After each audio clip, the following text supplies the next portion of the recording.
예수님이 승천하시면서 하신 약속은 성령을 보내겠다고 하는 것이었습니다. 성령이 너희에게 임하시면 너희가 권능을 얻게 될 것이다. 그러면 너희들은 예루살렘만 아니라 온 유대와 사마리아와 심지어는 땅끝까지 이르러서 내 증인이 될 것이다. 이렇게 약속하셨습니다. 제자들은 주님의 그 약속의 말씀을 철석같이 믿고, 그리고는 마가의 다락방에 모여서 오직 약속하신 그 성령의 임재를 기다리면서 기도하는 일에 전념하게 되었습니다. 그런데 오순절 날이 되었을 때, 그것은 곧 예수님께서 승천하신 후에 그들이 모여서 성령의 임재를 기다리며 기도하기 시작한 지 약 10여일쯤 지난 다음에 그런 말입니다. 그때 갑자기 성령께서 그들 가운데 임하셨습니다. 각 사람의 머리 위에 불의 혀같이 갈라지는 것들이 다 임하여 있었다고 그랬습니다. 그리고 그들은 모두 성령의 충만함을 받았다. 그리고 성령이 말하게 하심을 따라 각기 다른 방언으로 말하기를 시작하였다 그랬습니다. 이 사건이 얼마나 놀라운 사건이었는지 그들은 두고두고 기억하면서 되뇌이는 그런 사건이 되었습니다. 시간이 많이 지난 뒤에도 돌이켜보기만 하면은 마음에 설레이고 기쁨이 넘치는 그런 놀라운 일이었습니다. 이 놀라운 성령 강림의 사건을 통해서 새로운 교회의 역사가 시작이 돼요. 그래서 얼마나 기뻤는지 모릅니다. 자, 이렇게 성령 받은 사람들의 모습을 지켜본 사람들의 반응이 어땠는지 한번 살펴보도록 하겠습니다. 사도행전 2장 7절을 같이 보실까요? 다 놀라 신기하게 여겨 이르되 보라, 이 말하는 사람들이 다 갈릴리 사람이 아니냐. 이 사람들이 다 느낀 건 뭐예요? 신기하게, 이 사람들 다 갈릴리 사람이 아니냐. 근데 어떻게 갈릴리 사람들이 말하는데 세계에서 몰려온 사람들이 각자 다 자기 나라 말로 알아듣게 됐는지 얼마나 신기하고 놀라운 일이었는지 모릅니다. 그 다음에 12절 13절을 보실까요? 다 같이 다 놀라며 당황하여 서로 이르되 이 어찌된 일이냐 하며, 또 어떤 이들은 조롱하여 이르되 이들이 새 술에 취하였다 하더라.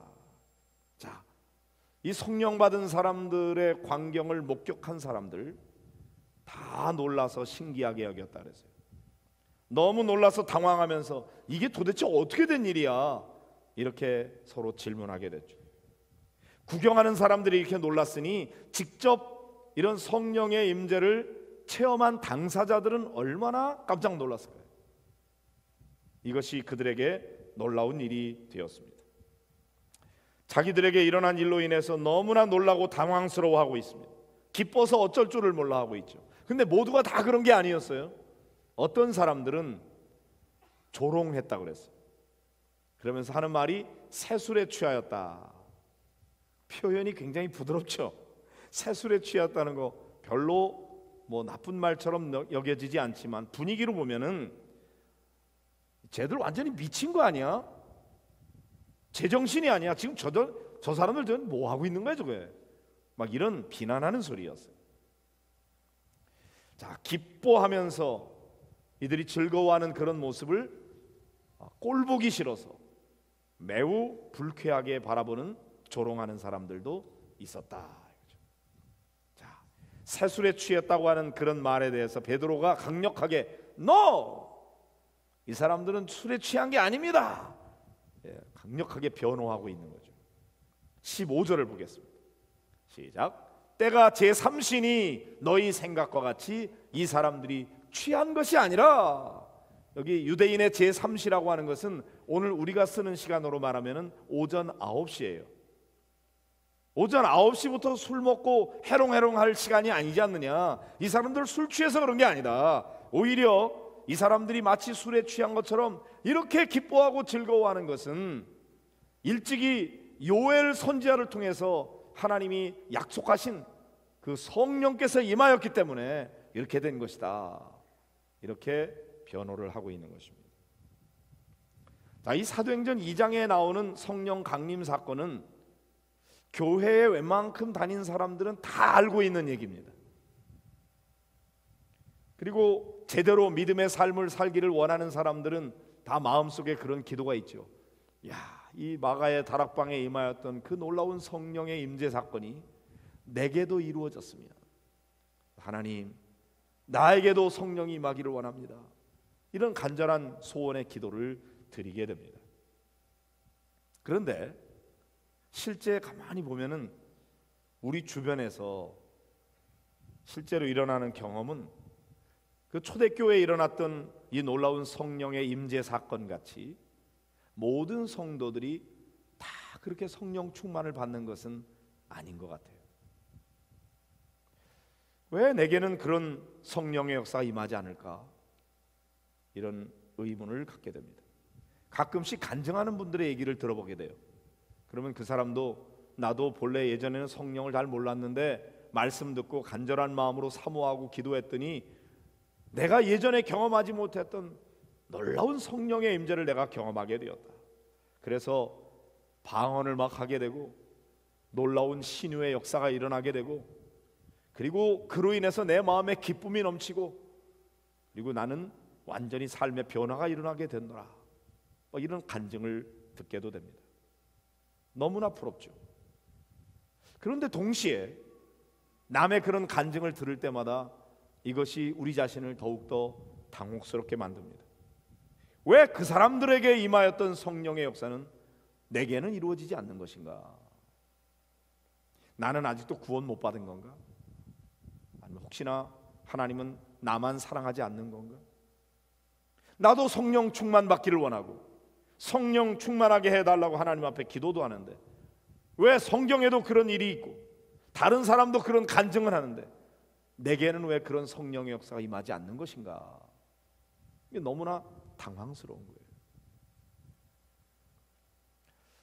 제가 삶 공부하면서 보니까 어떤 성도는 그런 분도 있더라고요. 목사님, 저는 그런 성령의 역사 경험하고 싶지 않아요. 겁나요. 난 방언 같은 거 안 했으면 좋겠어요. 이런 분이 있더라고요. 왜 그럴까 생각해 보니까 그런 분은 이 성령의 임재에 대해서 매우 오해하고 있는 것 같습니다. 왜 그런 오해가 생길까 보니까 너무 그냥 광신도들처럼 극단적으로 막 믿으면서 미친 사람처럼 행동하고 은혜는 받았다고 막 난리를 치는데 가만히 보니까 삶은 하나도 바뀐 것도 없고 너무 자기밖에 모르고 막 이런 사람들 보면서 에이, 저렇게 성령 받아가지고 뭐해? 나는 저런 성령 안 받을래. 막 이렇게 생각하는 것 같아요. 그러나 이것은 성령님에 대한 대단히 큰 오해입니다. 성령님은 좋은 분이시고 성령님이 우리에게 오시면 믿음의 확신을 주시고 기쁨을 주시고 평화를 주시고 신나는 거예요. 좋은 거예요. 잘못되는 게 아니에요. 그렇기 때문에 일반적으로는 모든 성도들이 다 성령 받기를 원하죠. 그런데 왜 모든 성도들에게 성령님의 역사가 임하지 않는 것일까요? 성령님의 임재는 예수님의 약속일 뿐만 아니라 일찍이 요엘 선지자의 예언이었는데, 요엘 선지자가 어느 시대 사람이었느냐 하는 것은 성경학자들에 따라서 조금 차이가 있어요. 어떤 학자들은 BC 9세기의 예언자라고 해석하는 사람도 있고 어떤 사람들은 BC 5세기 사람이었을 것이라고 생각하기도 합니다. 그러나 어쨌든지 중요한 것은 예수님이 오시기에 수백 년 전의 사람이었어요. 근데 하나님께서 그 요엘을 통해서 주신 예언의 말씀이 뭡니까? 지금 베드로가 이걸 전하고 있는 거거든요. 17절 18절을 같이 보도록 하겠습니다. 하나님이 말씀하시기를 말세에 내가 내 영을 모든 육체에 부어주리니 너희의 자녀들은 예언할 것이요 너희의 젊은이들은 환상을 보고 너희의 늙은이들은 꿈을 꾸리라. 그때 내가 내 영을 내 남종과 여종들에게 부어주리니 그들이 예언할 것이요. 자, 여기 잘 보세요. 이 말씀이 요엘 선지자가 그냥 하는 소리가 아니에요. 하나님이 말씀하셨다는 거예요. 하나님이 요엘 선지자에게 주신 말씀을 요엘이 대신 전하고 있는 거예요. 그러니까 이건 하나님이 직접 하신 말씀이니까 그 말씀을 신뢰해야 된다는 것이죠. 뭐라고 말씀하셨어요? 내가 내 영을 모든 육체에 부어주리니, 내가 남종과 여종들에게 내 영을 부어주겠다, 이렇게 말씀하셨어요. 자, 하나님이 친히 내 영을 부어주겠다고 말씀하십니다. 여기서 우리가 조금 귀담아 들어야 될 게 있어요. 아하, 성령 하나님은 우리가 어떻게 할 수 있는 게 아니구나. 하나님이 부어주셔야 되는 분이지, 인간에 의해서 우리가 조작하거나 조정할 수 있는 분이 절대로 아닙니다. 하나님이 부어주셔야 우리가 받을 수가 있어요. 하나님이 부어주시지 않으면 우리의 노력으로 성령님의 임재를 만들어낼 수가 없는 것이다. 그러니까 성령의 역사에 있어서는 철저하게 우리가 수동적일 수밖에 없는 겁니다. 하나님이 부어주시면 받는 거고, 하나님이 부어주시지 않으면 우리가 받을 수가 없는 것입니다. 그러니까 성령님은 내가 원하는 때 내가 원하는 방식으로 받아낼 수 있는 게 아니에요. 다만 하나님이 우리에게 부어주실 때까지 우리가 기다려야 되는 거죠. 근데 하나님 뭐라고 말씀하셨어요? 내가 내 영을 너희에게 부어주겠다, 이렇게 말씀하셨잖아요. 하나님 부어주겠다 그러셨으면 부어주시는 건데, 누구에게 부어줘요? 모든 육체에 부어주겠다고 그랬으니까 나도 거기에 예외일 수가 없다, 이겁니다. 이 말씀을 먼저 믿어야 합니다. 여러분 모두 나에게도 성령님을 부어주시겠다고 약속하셨다는 말씀을 믿으시기를 바랍니다. 이 약속을 하신 하나님을 신뢰해야 되고, 하나님이 말씀하신 그 말씀을 신뢰해야 돼요. 하나님은 신실하신 분이기 때문에 거짓말 하시는 분이 아니십니다. 반드시 약속을 지키시는 분이죠. 이 사실을 믿으시기 바랍니다. 모든 육체에 부어주겠다 그랬고, 내 남종과 여종들에게 부어주겠다고 했으니 나만 예외일 수 없다, 내게도 부어주실 것이다, 그것을 믿으시기를 바랍니다. 그런데 사람마다 성령님께서 임하시는 방식이 다를 수가 있다. 어떤 사람에게는 더 뜨겁게, 어떤 사람에게는 더 평화롭게, 어떤 사람에게는 더 지혜롭게, 어떤 사람에게는 더 감미롭게. 성령은 다 똑같이 임하는 게 아니에요. 임하는 방식이 다르다는 것이죠. 모두가 다 방언을 해야 되는 것은 아닙니다. 어떤 사람에게는 예언의 은사, 어떤 사람에게는 병 고치는 은사, 어떤 사람에게는 지식의 은사, 어떤 사람에게는 사랑의 은사, 어떤 사람에게는 섬기는 은사, 각각 은사가 다르다고 하는 사실입니다. 그러므로 좋으신 우리 하나님께서 너무나 우리를 잘 아시고 우리를 사랑하시니 내게 가장 좋은 은사를 허락해 주실 거죠. 내게 가장 적절한 방법으로 적절한 때에 성령님을 내게 보내주실 것이라는 사실을 여러분 모두가 믿으시기를 바랍니다. 자, 그래서 우리는 먼저 하나님이 하신 약속의 말씀을 믿어야 되고요, 그 다음에 그 언약이 언제 이루어질는지 알지 못하지만 그 언약이 이루어질 때까지 기다려야 되는 거죠. 예수님의 제자들은 내가 내 영을 부어주겠다고 하는 주님의 약속의 말씀을 믿고 기다릴 때 그들 가운데 성령께서 강하게 임하셨어요. 요엘 선지자를 통해서 예언된 말씀은 수백 년이 흐르고 난 다음에 그들에게 임하였어요. 중요한 것은 약속하신 대로 이루어졌다는 것입니다. 그러므로 우리는 그냥 가만히 시간만 지나면 저절로 되는 것이 아니라 어떻게 기다려야 돼요? 내게 영을 부어주겠다고 하는 약속의 말씀을 믿고 기다려야 되고, 그 다음에 그 약속이 내게 이루어지기를 위해서 간절히 사모하는 마음으로 그렇게 성령의 임재를 기다려야 된다는 것이죠. 그러면 성령님께서는 때가 되면 하나님의 때에 하나님의 방법으로 우리에게 임하신다는 것입니다. 여러분, 임계점이라는 걸 알죠? 물을 끓일 때 보면은 물을 데우면은 50도, 70도, 90도, 99도까지 가도 물이 끓질 않아요. 100도가 딱 될 때에 그때 물이 끓기 시작하는 것입니다. 저는 이런 어떤 성령의 임재의 사건도 일종의 그런 영적인 임계점이 있지 않는가. 아무 때나 막 성령님이 임하시는 게 아니에요. 하나님의 때가 되어야 돼요.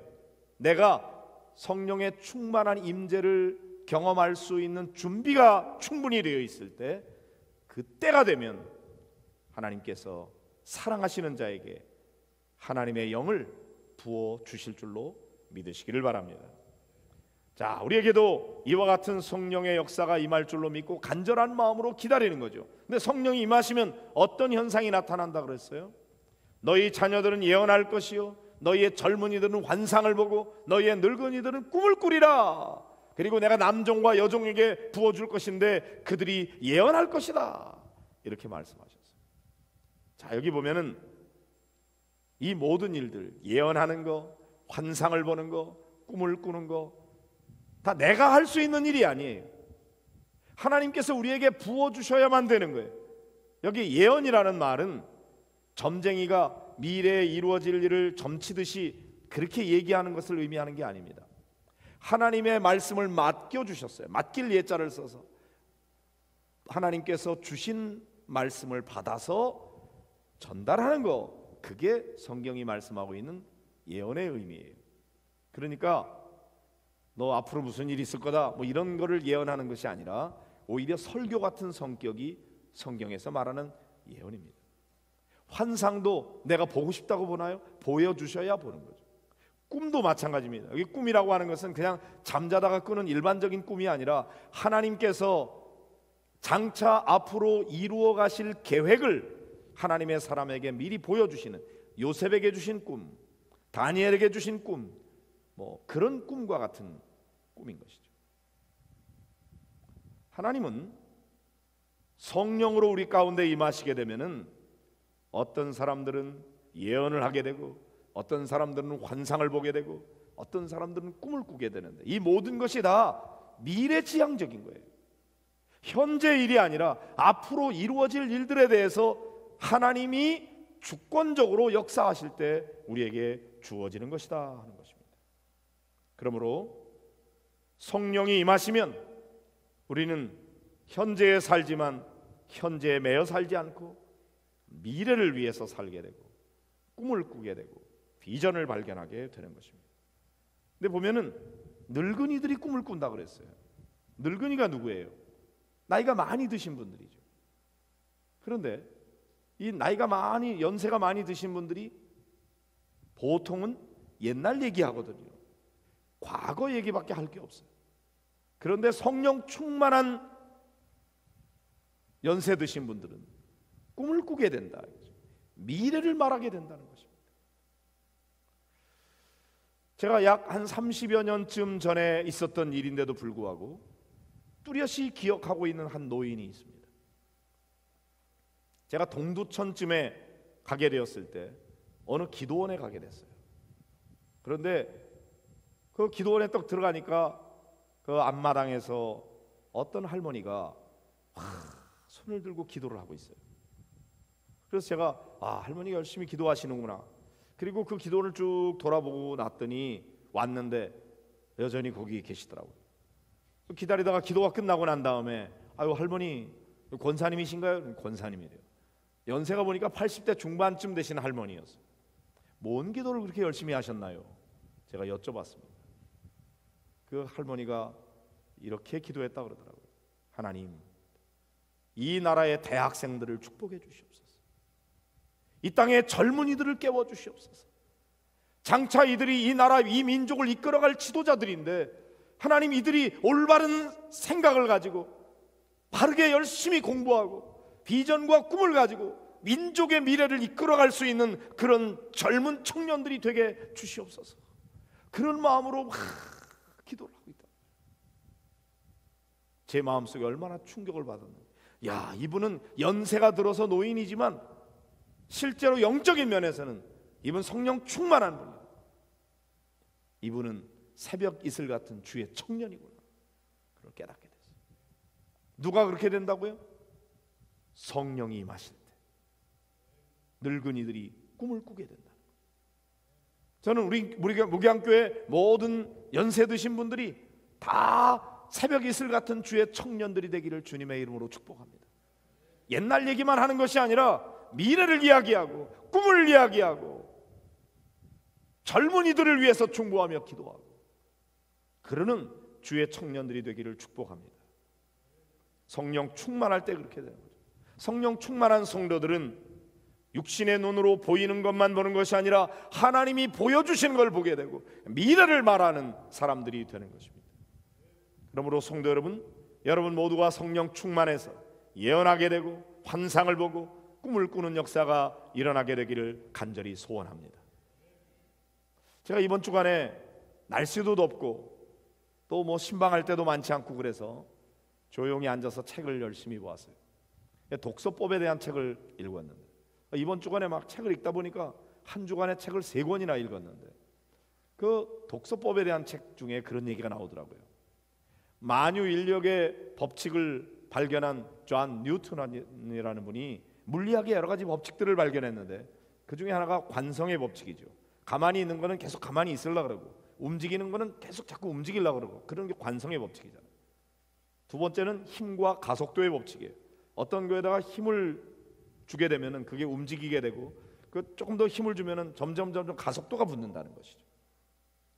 그다음에 또 하나는 작용과 반작용의 법칙이에요.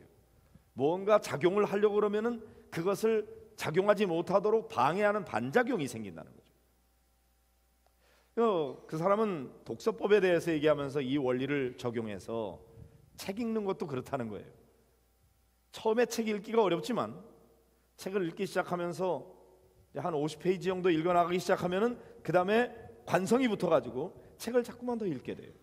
그러다가 가속도가 붙으면은 한 150페이지 정도 읽게 되면은 그 다음에 이제 나머지까지 읽기 위해서 뭐 더 열심히 읽는 거예요. 점점 막 읽는 거죠.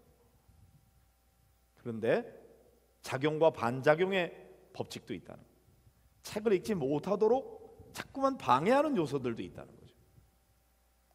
근데 저는 이것이 그런 데에만 작용되는 것이 아니라 우리 영적인 생활에도 관계가 된다고 해석하게 되었어요.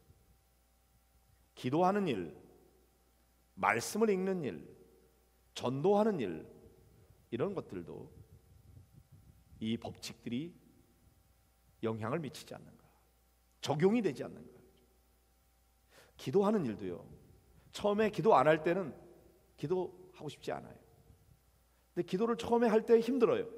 기도를 하기 시작하면 관성이 붙으면 그 다음에 자꾸 기도하게 되고 그러다가 가속도가 붙으면 막 기도가 하고 싶은 거예요. 제가 어느 목사님의 간증을 들었어요. 그분이 군대에 있을 때 훈련을 받는데 50분 동안 훈련을 받고 10분간 휴식, 그러면은 너무너무 기도하고 싶어가지고 냄새나는 화장실에 가서 혼자서 막 방언으로 기도를 했대요. 10분간 휴식 시간에 기도가 너무너무 하고 싶은 거예요. 시간만 나면 막 기도를 한다는 거예요. 가속도가 붙은 거예요. 말씀도 마찬가지입니다.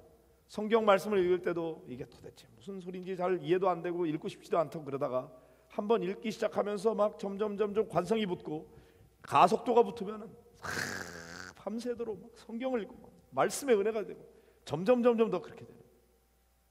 전도하는 것도 그렇더라고요. 요즘에 우리 전도팀이 나와서 막 전도, 예전에 그렇게 전도하는 사람들이 아니었어요.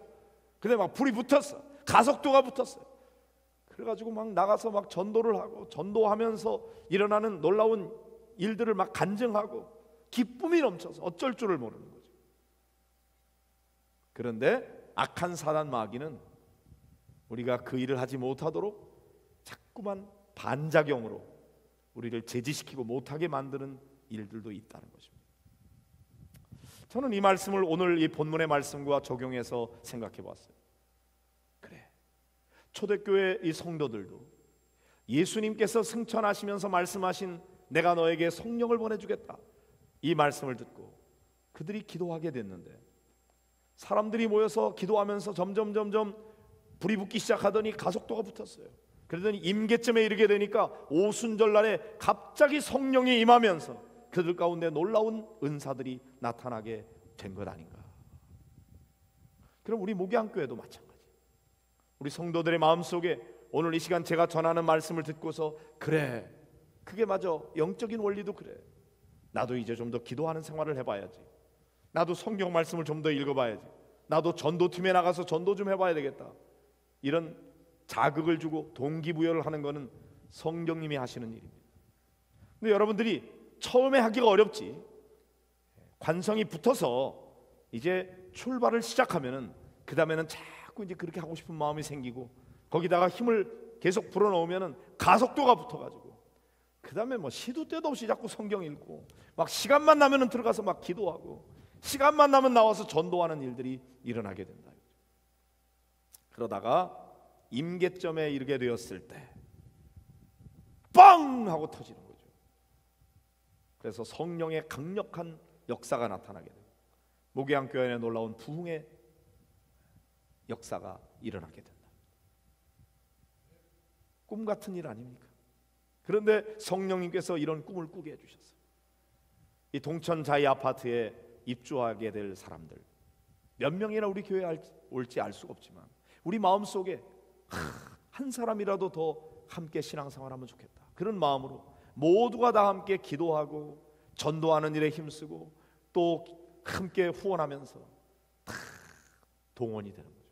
제 마음속에는 올해 8월 30일, 31일, 9월 1일 사흘 동안 전교인 100% 특별 새벽 기도회를 열기로 작정하고 마음속에 막 기대가 있는 거예요. 하나님, 우리 성도들의 마음속에 역사하셔서 서로 야, 우리 이번에 새벽 기도 가자, 100% 모이자, 한번 나라도 보태보자, 가서 한번 엎드려보자, 이런 마음이 점점 막 가속도가 붙어가지고, 그래서 8월 30일, 31일, 9월 1일 빵!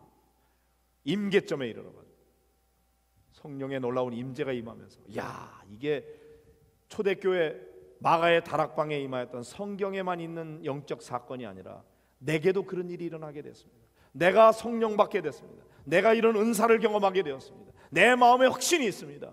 내 자신이 이제는 기쁨으로 충만합니다. 신앙생활 내가 이렇게 하는 것을 이제야 알았습니다.